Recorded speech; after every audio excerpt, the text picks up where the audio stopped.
Pour cette 31e édition de la Journée mondiale du sida, les acteurs de la riposte ont pensé aux enfants. Comment réussir la prise en charge de ceux vivant avec le VIH. Cette année, les femmes sont aux premières loges et leur implication est essentielle pour conserver les bonnes statistiques du pays. De très nombreux progrès ont été réalisés au fil du temps dans ce combat.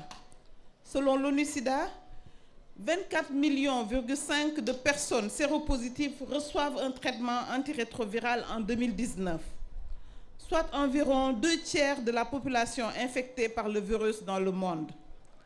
Cela représente une augmentation de 1,2 million du nombre de personnes en 6 mois, mais il reste des efforts à faire pour atteindre les 30 millions qui doivent être mis sous traitement en 2020.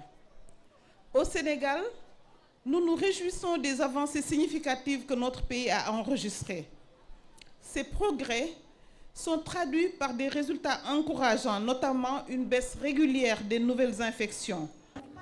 Et selon la secrétaire exécutive du CNLS, les résultats doivent être accélérés dans la perspective de l'atteinte des 3,90 en 2020, de même que les barrières sociales doivent être supprimées. Les organisations communautaires sont également appelées à jouer un rôle important dans la prise en charge des enfants.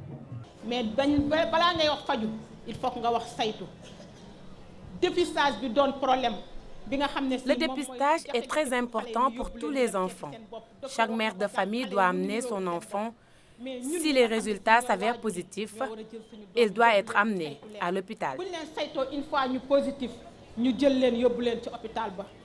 Mon département, de concert avec les autres membres du gouvernement et sous la coordination du ministre en charge de la Santé, s'engage encore à jouer sa pleine partition qui s'articule autour de la réduction de la vulnérabilité des femmes, de la rupture de la chaîne de transmission mère-enfant et la prise en charge des enfants vivant avec le VIH. Aujourd'hui, la campagne nationale Prendre un enfant par la main témoigne de la volonté du Sénégal de mettre fin à l'épidémie du sida. Les enjeux sont importants et demandent beaucoup d'engagement de la part surtout des jeunes.